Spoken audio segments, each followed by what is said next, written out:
محرم الحرام کا یہ مہینہ ان 4 مہینوں میں سے ایک ہے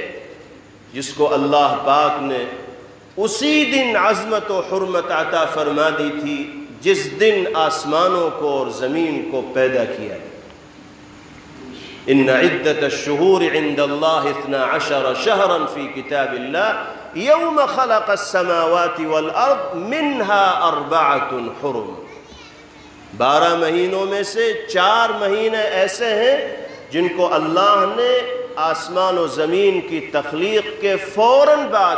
محترم اور باعظمت قرار دے دیا تھا قرآن کے الفاظ۔ وہ 4 مہینے کیا ہیں؟ مسلمانوں کو وہ بھی نہیں یاد۔ 3 مہینے تو بالترتیب ہیں، ذی القعدہ، ذی الحج، محرم، اور 4تھا مہینہ رجب کا ہے۔ ذی القعدہ، ذی الحج، محرم، رجب، یہ 4 مہینے اشہر حرم کہلاتے ہیں، اور ان مہینوں کا احترام اور ان کی عظمت جاہلیت کے زمانے میں بھی لوگوں کے دلوں میں پائی جاتی تھی، یہاں تک کہ جن خاندانوں میں صدیوں سے لڑائیاں چلی آ رہی ہوتی تھیں، ان 4 مہینوں میں ان کے یہاں بھی جنگ بندی ہو جایا کرتی تھی، اور وہ اپنے تجارتی سفر انہی 4 مہینوں کے دوران کیا کرتے تھے، ورنہ ہر ایک کو دوسرے سے خطرہ رہتا تھا کہ اگر ہم دشمن کے علاقے میں چلے جائیں گے تو وہ لوٹ مار کریں گے اور ہماری جان کو بھی اور مال کو بھی نشانہ بنائیں گے۔ جناب رسول اللہ صلی اللہ علیہ وسلم نے اس مہینے کے فضائل کو بیان فرمایا، ارشاد فرمایا افضل الصیام بعد رمضان شہر اللہ المحرم۔ رمضان کے بعد سب سے افضل روزے اللہ کی نگاہ میں محرم کے مہینے کے، جو اللہ کا مہینہ ہے محرم، اس کے روزے۔ سارے مہینے اللہ کے ہیں، سارے دن اللہ کے ہیں،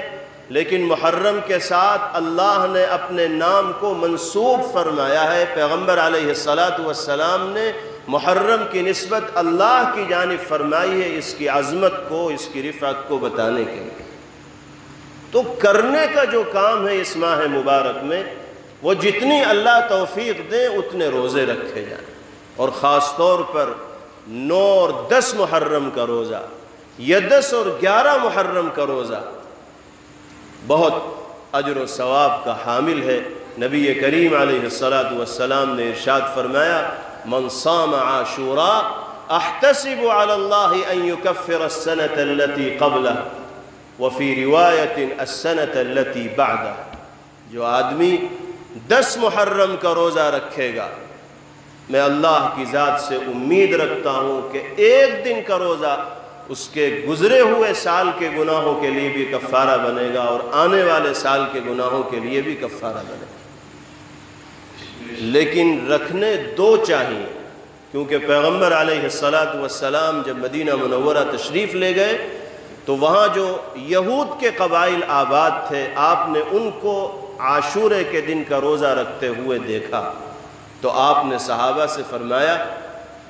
کہ اگر اللہ نے مجھے زندگی دی تو میں آئندہ سال 2 دن کے روزے رکھوں گا۔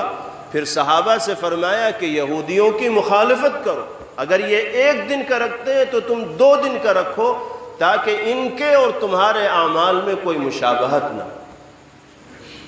غور کرنے کی چیز ہے، پیغمبر علیہ السلام یہ بھی نہیں چاہتے کہ امت کے افراد دوسروں کی مشابہت عبادت میں بھی کریں۔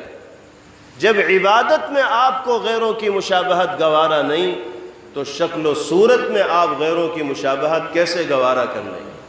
وضاقتہ میں آپ غیروں کی مشابہت کیسے گوارا کر لیں گے؟ تراش خراش میں آپ غیروں کی مشابہت کیسے گوارا کر لیں گے؟ اور آج مسلمان غیروں ہی کے طریقے پر چلنا اپنے لیے ترقی کا باعث اور ذریعہ سمجھ بیٹھے۔ چنانچہ 2 دن کے روزے رکھنے چاہیے، 9 اور 10 یا 10 اور 11۔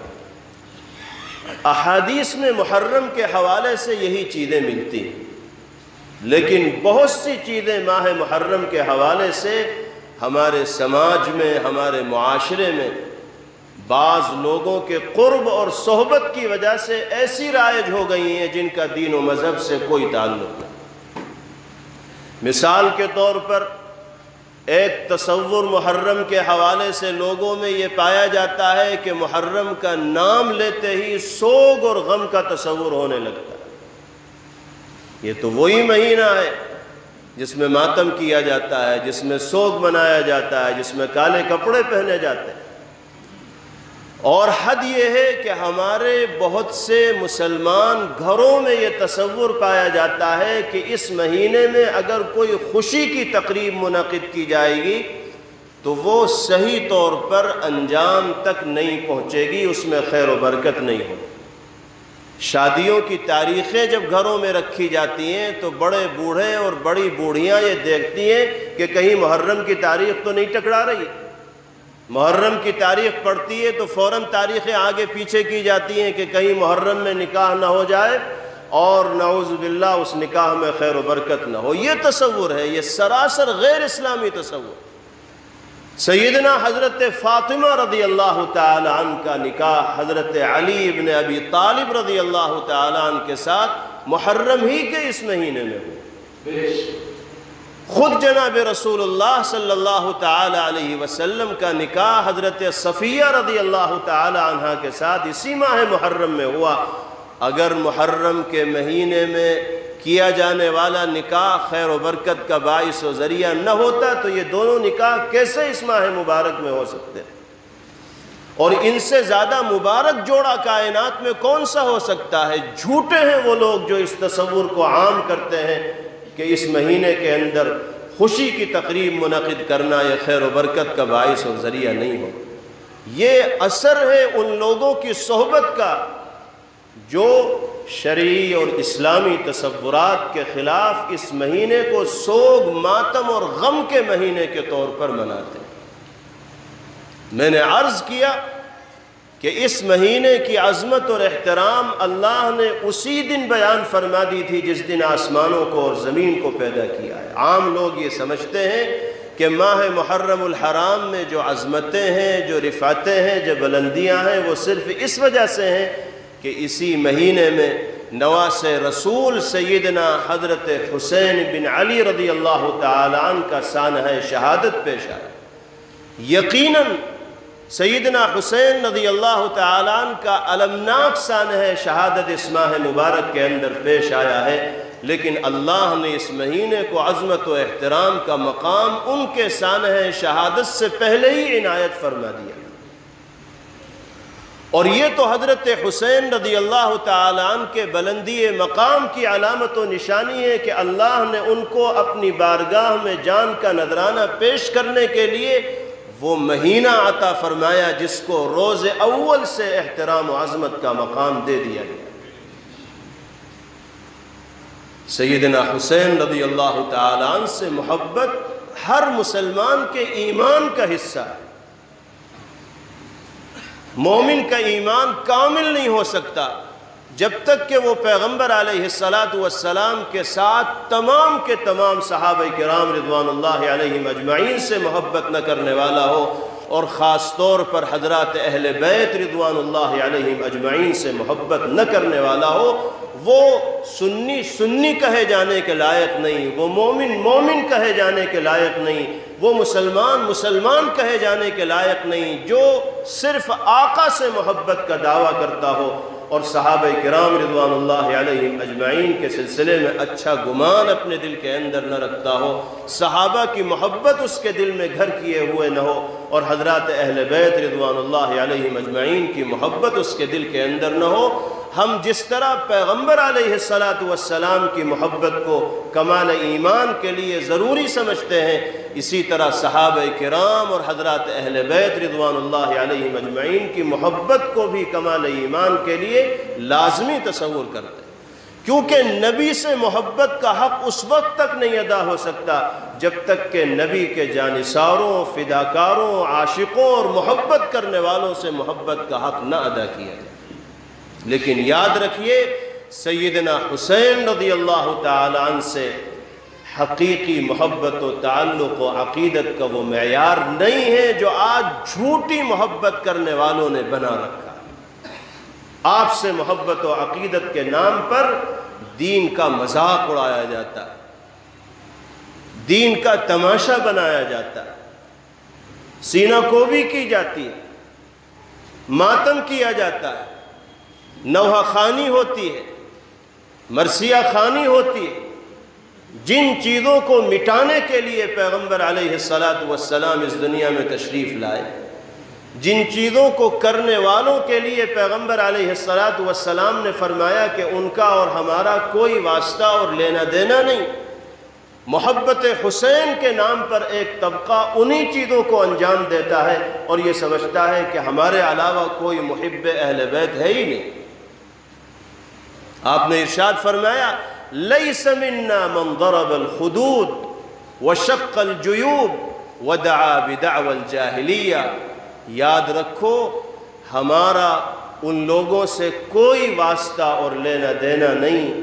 جو سوگ میں، غم میں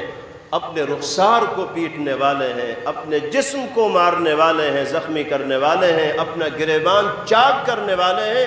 اور جاہلیت کے زمانے کی چیخ و پکار کی طرح بین کرنے والے ہیں، چیخ و پکار کرنے والے۔ آپ جانتے ہیں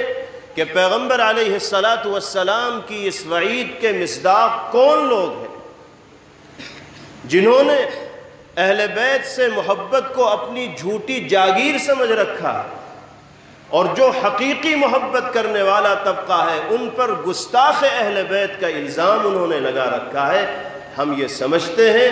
کہ اہل بیت سے، صحابہ کرام رضوان اللہ علیہم اجمعین سے اور حضرت حسین رضی اللہ تعالیٰ عنہ سے سچی عقیدت و محبت کا معیار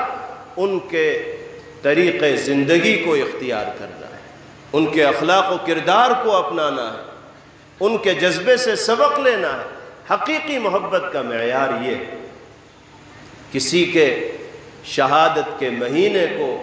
کسی کے شہادت کے دن کو سوگ اور ماتم کے طور پر منانے کی شریعت کے اندر اجازت نہیں ہے۔ جناب رسول اللہ صلی اللہ علیہ وسلم نے ارشاد فرمایا کسی بھی مسلمان کے دنیا سے جانے پر 3 دن سے زیادہ سوگ منانے کی اجازت نہیں، سوائے اس بیوی کے جس کا شوہر دنیا سے گیا ہو، وہ تو 4 مہینے 10 دن سوگ منائے گی، عدت میں بیٹھے گی، لیکن اس کے علاوہ کسی بڑی سے بڑی شخصیت کے دنیا سے پردہ فرمانے پر 3 دن سے زیادہ سوگ نہیں منایا جائے۔ اگر کسی شخصیت کے دنیا سے جانے پر سوگ منانے کی گنجائش ہوتی تو آقا نامدار تاجدار مدینہ سرکار دو عالم جناب محمد الرسول اللہ صلی اللہ تعالی علیہ وسلم کے دنیا سے پردہ فرمانے کا دن، اس دن کی کٹھنائی اور مشکل جو صحابہ کرام رضوان اللہ تعالی علیہ مجمعین کے سامنے آئی، اس سے زیادہ مشکل اور کٹھن دن امت پر نہ آیا ہے اور نہ آ سکتا۔ حضرات صحابہ فرماتے ہیں کہ پیغمبر علیہ السلام کے وصال کی خبر کانوں میں پڑی تو ایسا محسوس ہوا کہ دنیا میں اندھیرا چھا گیا۔ سورج روشن ہے لیکن اس کے باوجود اندھیرا محسوس ہو رہا۔ حضرت عمر فاروق رضی اللہ تعالی عنہ جیسا جلیل القدر صحابی، اولو العزم باہمت اور بہادر صحابی، پیغمبر علیہ السلام کی رحلت کی خبر سن کر حال سے بے حال ہو جاتے ہیں، عجیب کیفیت سے دوچار ہو جاتے ہیں، حوصلہ کھونے لگتے ہیں، اور لوگوں میں یہ اعلان کرتے ہیں کہ جو یہ کہے گا کہ محمد دنیا سے چلے گئے اس کے سر کو تن سے جدا کر دوں۔ اللہ جزائے خیر دے، پوری امت کی طرف سے سیدنا صدیق اکبر رضی اللہ تعالی عنہ کو انہوں نے ایسے نازک موقع پر کمان سنبھالی اور قرآنی آیات کی روشنی میں صحابہ کرام رضوان اللہ تعالی علیہ مجمعین کو تسلی دی اور سمجھایا، ڈھارس بندھائی۔ حضرات صحابہ فرماتے ہیں وَمَا مُحَمَّدٌ إِلَّا رَسُولٌ قَدْ خَلَتْ مِن قَبْلِهِ الرُّسُلُ إِلَىٰ آخِرِ الْآيَةِ۔ یہ آیات پڑھ کر آپ نے جو تفسیر فرمائی تو ہمارے دل کو ایسا اطمینان و سکون ہوا، یہ محسوس ہوا جیسے اسی وقت کے لیے اللہ نے یہ آیات اپنے کلام پاک میں نازل فرمائی تھی، اتاری تھی۔ تو امت پر جو سب سے کٹھن وقت گزرا ہے وہ پیغمبر علیہ السلام کے دنیا سے پردہ فرمانے کا وقت۔ صحابہ نے کیسے اس وقت کو جھیلا ہے صحابہ ہی جانتے ہیں۔ حضرت عبداللہ ابن زید ابن عبد ربہ اپنے باغ میں کام کر رہے تھے، ان کے صاحبزادے آئے اور پیغمبر علیہ السلام کے وصال کی خبر سنائی۔ روایات میں آتا ہے کہ حضرت عبداللہ بن زید بن عبد ربہ نے اسی وقت اپنے ہاتھوں کو اللہ کی بارگاہ میں اٹھایا اور دعا کی کہ الہ العالمین، میں نے اپنی ان آنکھوں سے پیغمبر علیہ السلام کے جمال کو دیکھا اور آپ کو دیکھ کر میرا دل ٹھنڈا ہو جایا کرتا تھا۔ میرے آقا، میرے مولا، جب میرا محبوب اس دنیا کے اندر نہیں رہا تو مجھے اپنی ان آنکھوں میں نور بصارت کو رکھنے کی ضرورت نہیں۔ اے اللہ، میری آنکھوں سے بینائی لے لیجئے، میں ان آنکھوں سے اپنے آقا کو دیکھ چکا ہوں۔ آقا دنیا سے چلے گئے، اب میں کسی کو نہیں دیکھنا چاہتا۔ اللہ نے دعا قبول بھی فرما لی، بینائی سلب ہو گئی، محروم ہو گئے بینائی سے، لیکن اسی میں خوش ہیں کہ پیغمبر علیہ السلام کا جمال میری آنکھوں میں محفوظ ہے، اب یہ آنکھیں کسی اور کو دیکھ نہیں پائیں۔ ہم اور آپ تصور نہیں کر سکتے اللہ نے کیا محبت ان کے دلوں میں پیغمبر علیہ السلام کے سلسلے میں پیدا فرمائی تھی۔ اس سے بھاری دن امت پر کوئی دوسرا نہیں آ سکتا۔ اگر کسی کے دنیا سے چلے جانے کے دن کو سوگ، غم اور ماتم کے طور پر منانے کی شرعاً گنجائش ہوتی تو سالانہ صحابہ کرام رضوان اللہ علیہم اجمعین پیغمبر علیہ السلام کے یوم وفات کو، ماہ وفات کو سوگ اور غم کے طور پر مناتے، لیکن صحابہ میں سے کسی طرح کے سوگ اور غم منانے کا ثبوت نہیں ہے۔ پورے وثوق کے ساتھ کہا جا سکتا ہے کہ جو حرکتیں آج نواس رسول سیدنا حسین رضی اللہ تعالیٰ عنہ کی محبت کے نام پر کی جاتی ہیں، ان حرکتوں سے حضرت حسین رضی اللہ تعالیٰ عنہ کی روح کو سکون ملنے کے بجائے اذیت ہوتی ہوگی، تکلیف ہوتی ہوگی۔ اللہ تعالیٰ ان بدعات و خرافات سے، خلاف شرع اعمال سے، خلاف شرع مجالس سے، خلاف شرع جلوس سے ہم سب کی حفاظت فرمائے اور ان تمام لوگوں کو اللہ ہدایت سے مالا مال فرمائے جو اپنی غلط سوچ کی وجہ سے غلط روش کے اوپر چل رہے۔ اللہ ہم سب کو صحابہ جیسی عزیمت عطا فرمائے، صحابہ جیسا ایمان عطا فرمائے، صحابہ جیسا جذبہ اطاعت نصیب فرمائے۔ حضرات شہدائے اسلام رضوان اللہ علیہم اجمعین کے نام پر یہ پروگرام منعقد ہوتا ہے۔ اگر اسلامی تاریخ میں جام شہادت نوش کرنے والے صحابہ کرام رضوان اللہ علیہم اجمعین، اولیاء دین اور بزرگان امت کے شہادت کے دن کو اسی طرح سوگ اور غم کے دن کے طور پر منایا جانے لگا تو شاید سال میں کوئی ایک دن بھی ایسا نہیں بچے گا جو غم کا اور سوگ کا دن ہے۔ ایک سے ایک شخصیت دنیا کے اندر آئی ہے جس نے اپنی جان کا نذرانہ اللہ کی رضا کی خاطر پیش کیا ہے۔ یقیناً ہم سب کو سیدنا حسین رضی اللہ تعالی عنہ سے محبت ہے اور اسی محبت ہمارے لیے کمال ایمان کا باعث و ذریعہ ہے، لیکن اس محبت کا معیار آپ کے نام پر ماتم کرنا نہیں بلکہ آپ کے طریقے کی اتباع اور پیروی کرنا۔ ہمیں یاد رکھنا چاہیے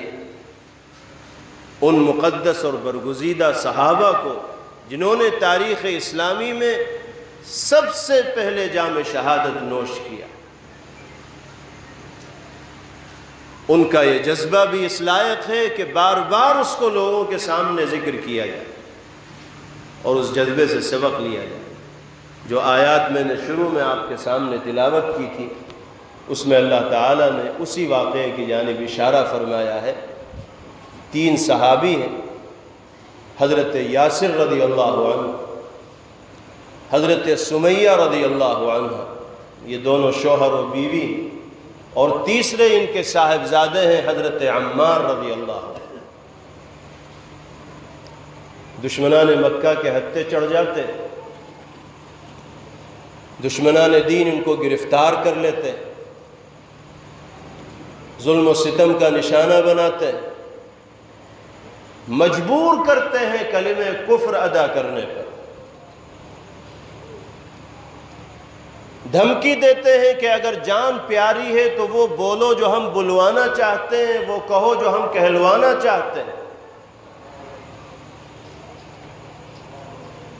ایسی ایسی اذیتیں دیتے ہیں کہ جن کو سن کر رونگٹے کھڑے ہو جاتے ہیں۔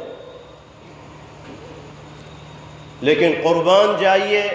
حضرت یاسر اور حضرت سمیہ اور حضرت عمار رضی اللہ تعالیٰ عنہ کے جذبہ صادق پر اللہ نے ان کو عظیمت کا کیسا پہاڑ بنایا تھا کہ موت کو اپنے سامنے دیکھنے کے باوجود بھی کلمہ کفر اپنی زبان سے ادا کرنے کے لیے تیار نہیں، یہاں تک کہ وہ ظالم و جابر دشمنان دین حضرت یاسر رضی اللہ تعالیٰ عنہ کو نشانہ بناتے ہیں اور آپ اسلامی تاریخ میں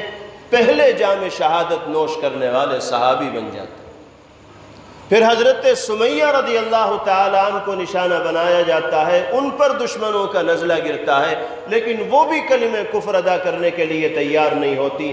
یہاں تک کہ ان کی ایک ٹانگ کو ایک اونٹ کے ساتھ باندھا جاتا ہے، دوسری ٹانگ کو دوسرے اونٹ کے ساتھ باندھا جاتا ہے، سامنے کے حصے پر برچھی ماری جاتی ہے اور پھر دونوں اونٹوں کو الگ الگ سمت میں دوڑا دیا جاتا ہے۔ کیا حشر ہوا ہوگا اللہ کے حبیب کی اس جانثار کا،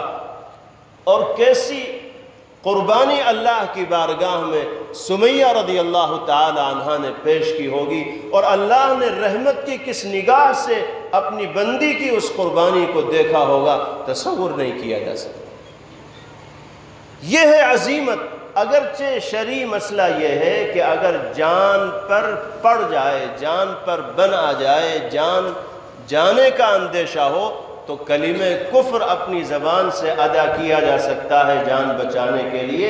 اس میں کوئی حرج کی بات نہیں۔ دل ایمان پر مطمئن ہونا چاہیے، زبان سے اگر کفر کا کلمہ بول کر جان بچائی جا سکے تو شریعت میں اجازت ہے جان بچانے کی۔ لیکن جو اپنی جان کی پرواہ کیے بغیر کلمہ کفر نہیں ادا کر رہا ہے، جان کا نذرانہ پیش کر دیتا ہے، وہ عظیمت پر عمل کرنے والا ہے اور یقیناً وہ افضل قرار دیا جائے گا دوسروں کے مقابلے۔ حضرت یاسر و حضرت سمیہ رضی اللہ عنہما نے تو جام شہادت نوش فرما لیا، عظیمت پر عمل کیا، لیکن ان کے جو صاحبزادے تھے حضرت عمار بن یاسر رضی اللہ تعالی عنہ، ان کو کافروں نے ایک تاریک کنویں کے اندر ڈال دیا اور ان کو بھی مجبور کرنے لگے کلمہ کفر بولنے پر۔ حضرت عمار رضی اللہ تعالیٰ عنہ نے جب دیکھا کہ ان کے جال سے نکلنے کی کوئی صورت نہیں ہے تو اپنی جان بچانے کے لیے انہوں نے اپنی زبان سے وہی کلمات ادا کر دیے جو وہ کہلوانا چاہتے تھے۔ ان کو رہائی مل گئی، لیکن یہ خبر عام ہو گئی کہ عمار نے جان بچانے کے لیے وہ بول دیا جو کافر بلوانا چاہتے تھے، اور بعض لوگ شکایتی انداز میں پیغمبر علیہ السلام کے پاس پہنچے کہ یا رسول اللہ، عمار بن یاسر نے اپنی زبان سے کلمہ کفر ادا کر دیا جان بچانے کے لیے۔ شکایت کرنے والے یہ سوچ رہے تھے کہ پیغمبر علیہ السلام یہ سن کر ناراض ہو جائیں، لیکن نبی کریم علیہ السلام نے جب یہ سنا تو شکایت کرنے والوں کو مخاطب کرتے ہوئے ارشاد فرمایا، کلا ان عمارا ملئ ایمانا من قرنه الى قدمه ويختلط الایمان بلحمه ودمه۔ فرمایا کہ ٹھیک ہے، مانتا ہوں میں کہ عمار نے اپنی زبان سے کلمہ کفر ادا کر لیا، لیکن مجھے اللہ کی ذات پر یقین ہے کہ اس کا دل ایمان کے سلسلے میں مطمئن ہوگا، کیونکہ میں جانتا ہوں وہ سر سے لے کر پیر تک ایمانی جذبات سے بھرا ہوا ہے، اس کے رگ و ریشے میں، اس کے خون میں ایمانی جذبات دوڑ رہے ہیں۔ شکایت کرنے والے خاموش ہو گئے، کچھ بول ہی نہیں سکتے تھے۔ کچھ دیر کے بعد حضرت عمار رضی اللہ تعالی عنہ نبی کریم علیہ السلام کی خدمت میں حاضر ہوئے. جاء عمار الى رسول اللہ صلی اللہ علیہ وسلم باکیا، زارو قطار روتے ہوئے عمار ابن یاسر رضی اللہ عنہ تشریف لائے. کلمہ کفر بول تو دیا، جان بچا تو لی، لیکن نفس ملامت کر رہا ہے کہ عمار تو نے اپنے ماں باپ کی طرح جان کیوں نہ دے دی اسلام کی خاطر. اپنے کو مجرم اور گنہگار تصور کرتے ہیں اور روتے ہوئے آقا کی خدمت میں حاضر ہوتے ہیں. نبی کریم علیہ السلام سب سے پہلے ان سے پوچھتے ہیں کہ تم اپنے پیچھے کیا چھوڑ کر آئے، ما وراءک، یعنی کیا واقعہ تمہارے ساتھ پیش آئے. عرض کرتے ہیں کہ یا رسول اللہ شر نلت من، ناقابل بیان سختی ہے، ظلم ہے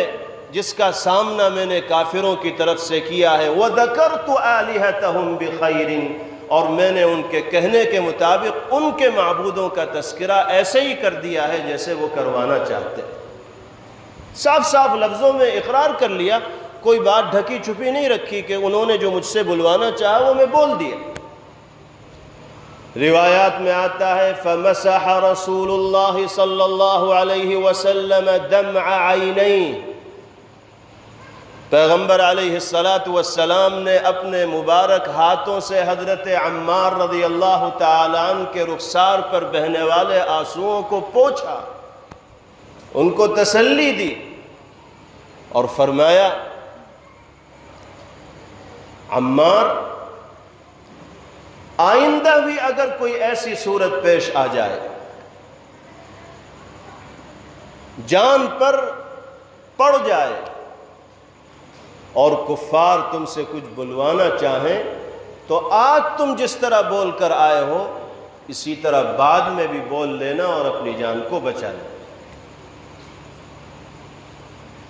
اس واقعے کو اللہ رب العزت والجلال قرآن مقدس کی ان آیات میں بیان فرمایا. من کفر باللہ من بعد ایمانہ الا من اکرہ وقلبہ مطمئن بالایمان، جو اللہ کی ذات و صفات پر ایمان لانے کے بعد کفر کے اندر مبتلا ہو جائے. ہاں وہ شخص کہ جس کو مجبور کر دیا گیا کفریہ کلمات بولنے پر، لیکن اس کا دل ایمان کے حوالے سے مطمئن تھا، تو اس پر کوئی جرم نہیں، اس پر کوئی الزام نہیں. اگر مجبور کیا جا رہا ہے تو جان بچانے کے لیے بول سکتے. وَلَكِن مَّن شَرَحَ بِالْكُفْرِ صَدْرًا فَعَلَيْهِمْ غَضَبٌ مِّنَ اللَّهِ، ہاں جس کا سینہ کفر کے سلسلے میں کھل گیا، زبان و دل دونوں سے وہ کفر کا اظہار کرنے والا بن گیا، تو اس پر اللہ کا غصہ بھی نازل ہوگا، اللہ کی لعنت و پھٹکار بھی اس پر ہوگی. وَلَهُمْ عَذَابٌ عَظِيمٌ، اور ایسے لوگوں کے لیے سخت ترین عذاب اللہ کی طرف سے تیار کیا گیا. حضرات صحابہ کرام رضوان اللہ تعالی علیہم اجمعین کی عظیمت کے ان واقعات سے سبق لینے کی ضرورت ہے. ایمان ہمارے لیے میرے بھائیوں سب سے قیمتی سرمایہ ہے، اور اس سرمایہ کی حفاظت کے لیے قربانیاں پیش کرنی پڑتی ہیں. تاریخ یہی بتاتی ہے